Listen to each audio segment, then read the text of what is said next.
This is Mind Your Manners. It's where we discuss the do's and don'ts and correct etiquette to help you out of your next awkward social scenario.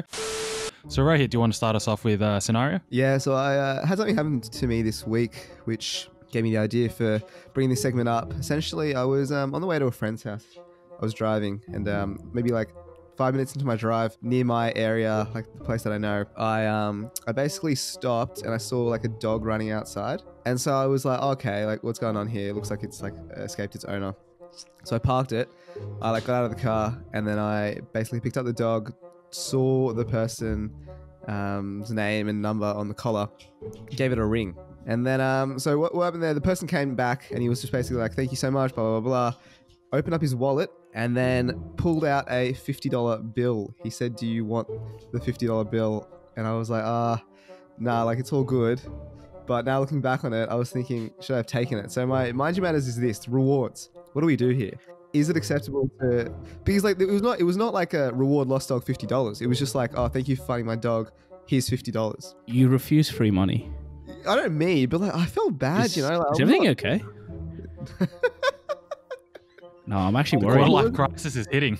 No, it's not that everything was fine. But I was just wondering, like, I don't want to take this guy's money for just doing a good deed. You know what I'm saying? I'm actually concerned. I just want to go back. Like in the 10 years I've known you, you've never once turned down a free meal, let alone free money. And like not even a $5 or a $10. This was a pineapple he gave you, and you said no, sir, keep it. That's why I think I felt more bad. Like if it was tenner, $5, I would have probably taken it. Just, thank you very much. You know, there's lunch. For a fact there wasn't a bounty or do you know for a fact there wasn't a bounty on his dog? Like a good posters up? How do you know?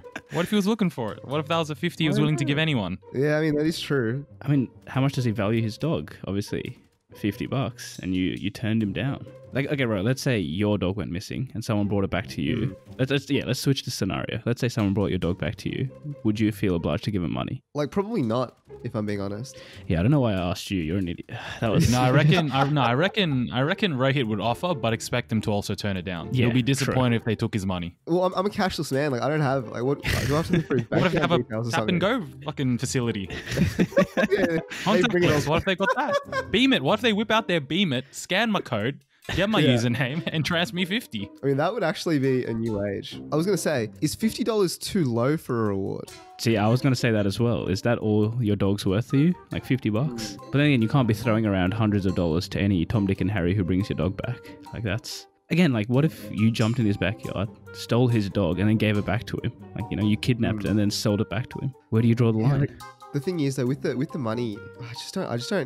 It was just a very uncomfortable situation, right? Because I wasn't expecting him to offer the reward, and he's just like, oh, here's $50, and like he had taken it from me, or he had taken it from his wallet, and then basically just handed it to me, and then like he put me in an uncomfortable situation where it was probably more uncomfortable to say no to the money, but I still did it. Oh, what a dick, offering you $50. All right, okay, fine. Let's say he offered you 20 then. Would you have taken it? I think probably, like, I don't know. I just felt I was, you know, I have a dog. If I lost my dog, I'd be pretty sad about it. I'd be grateful for the fact that the guy brought it back, but I think it's a public service. It's a public service that needs no reward. What if he offered you sexual favors instead then? No question. No question, baby. Snaps it up, baby. No, hypothetically, if you saw a poster an hour ago that said missing dog, reward $50, you're taking the 50 at that point, no? Yeah, I would take the pre-established reward for it. So how do you not know that's the scenario? How do you not know there was posters up that you just didn't see? Just in good conscience. I couldn't do it if I didn't see the reward posting. You know what I'm saying? I reckon you could have profited more off this. You could have taken the dog home and then mailed the guy one of the dog's toes, and then get the dog to record a hostage video as well? Yeah, you take a picture. Cue cards behind the camera and get him to read out. Yeah, you get the dog like... I am safe. Wire me 10 Bitcoin. A picture of the dog with like today's newspaper to show he's still alive. And like, if you want to see Lassie alive, wire me $100,000. My favorite part about all those hostage things is like the letters they leave with the cut up magazine. Alphabet letters, dude. Classic. I think that's only from movies. I don't think anyone actually does that. But this was your chance, bro. Yeah, I've always wondered what I would do in a hostage situation, but usually the other way around, not as the actual captor. But no, I think to go back to your original thing about rewards, I think it's situation based. I think I reckon if I was in your situation and the guy offered me the 50, I probably would have said no as well.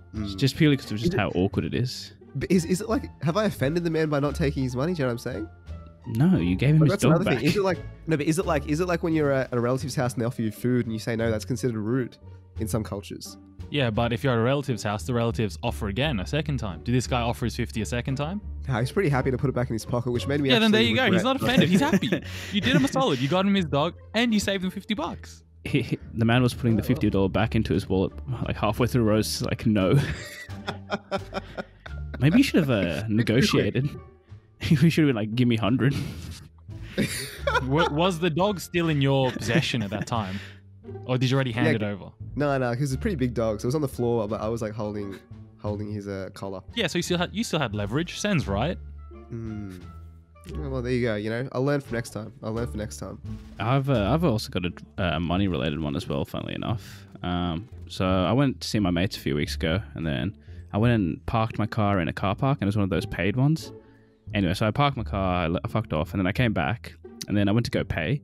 And the thing is, it only took cash or card, like physical card. And as people who know me, I don't carry my wallet around. I've just got my phone and I just pay pass everything. So I couldn't pay for my car to get the car out.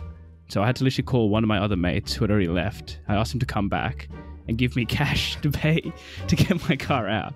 And so the payment was $15. And so he gave me $15. I paid for it. And he's like, look, don't worry about it. Just get me next time. Actually, no, he's like, just don't worry about it. $15, who cares? And I'm like, no, I'm going to pay you. So I paid him in the end. But my question is, what's the least amount of money someone has to give you for you to just be like, all right, whatever, I'm not going to pay you? First of all, $15 for parking. Bit steep. It was like 4 hours of parking though. I guess it depends on the relationship you have with them, no? Like, is it a back and forth where like you'll pay for one meal and the next meal he'll pay for that one? Because if that's a relationship, then I don't think the money, the amount counts. So it was like one of my old workmates, and this was the first time I'd seen him in like 5 months, I reckon. Yeah. Nah, that's a payback because you never know when you're going to see him again. Exactly. You can't return the favor soon. So I feel like, yeah, beam him $15. But then what if it was like $5 then? Does the scenario change if it's... Go on, Ro. Yeah, I was going to say it does. Because like the thing is, also it's not the situation itself. It's not like a meal. It's like paying for parking, right? Usually you'd expect it to be a couple of bucks at most. I probably wouldn't ask you to pay like a couple of bucks at most. But $15 for parking is very steep. That's quite expensive. Like that is a meal. Do you know what I'm saying? Ro, the question's not about the price of the parking. The question is not about the parking. We're not analysing the cost effectiveness of the parking. Did they like wipe down your windows or something? Like, did they serve you a coffee on your way out? It was a valet. No, it was actually a pretty dingy car park as well, to be absolutely honest with you. I think it was $12 as well. The boom gates that had gone down that you needed to that lift with the $15. Yeah. So actually no. So I actually drove up to the boom gate, and there was like a assistance button. So I pressed the assistance button. It's like, oh hey, like hello, how can I help you? And I'm like, hey, I don't have a cash, or I don't have a physical card. I only have my phone. Can I pay with that? And they're like, oh yeah, you got to call that number on the side, and then you got to make the payment over the phone, and then get the billing receipt number, and then come back here, and then tell me the receipt number, and then it'll take 5 more minutes, and then they'll let you out. And I'm just like, nah, fuck it. What shithole did you drive to? This is in Parramatta. This is in Para. Shithole. Normally they just let you out. Like when you ring, like you were there late at night, right? I hope. Nah, this was during the day. No. Okay then, fair enough. No, because normally late at night they just let you go. If you like press the help button, they're like, oh fuck, I can't deal with this. I'll just let them go. I know. I used to do this when I worked back at Hornsby, Westfield, and we used to get staff car park, and it was only 3 hours free. But then every now and then I'd give them some sort of sob story over the PA, and like the parking would be like $20, and I'd be like, sorry man, today was really busy at work, and I didn't get a chance to move my car. And they're like, all right, yeah, whatever, and they just let you out. Surely you had one of those speeches memorized, ready to go. Should have tried your luck at that. I didn't remember. It's been a few years since I've tried to deceive someone over a PA system. Yeah, I'm always a fan of the ghost every now and then. Even if I do have my ticket, I still like to tailgate the person out. Tailgate? Yeah. Gate closed. So you risk the boom gate smacking on the top of your car. It's all a lie. It is all a lie. They won't smack your car. It's like the elevator doors when they come in. If you just got to put something underneath it and they go back out. So you're telling me we should be holding the boom gates for people, like how you hold an elevator door? Oh, absolutely. I actually think like paying for car parking is one of the world's greatest injustices. Like genuinely a rort. Forget about the rent they're paying for the whole facility. No, what if it's like street parking, like on the side of the road, and you have to like get a ticket? How can you justify that? Bro, the road's been built. Yeah, exactly. There are two things that grind my gears. Paying for parking and paying for public transport. I think both of those things, for some reason, I just have a gripe against it. I refuse to do it. I agree with the parking, not with the public transport. I think it stems from like the years in primary school where I got the bus pass where you just walk on the bus for free.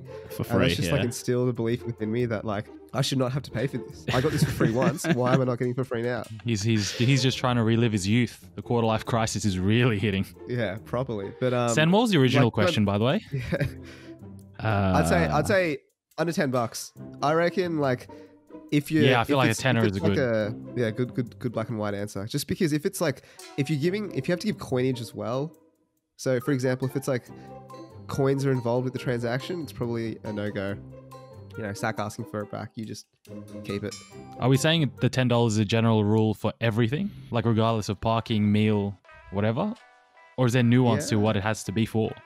So if you're paying $8 for someone's meal, is it like, don't worry about it, I got you? Yeah, I think so. I'd probably allow it. Yeah, I'd probably allow it. I wouldn't ask for the $8 back. I'm not going to waste their time. There you go. $10 cent. That's our official answer. Beautiful.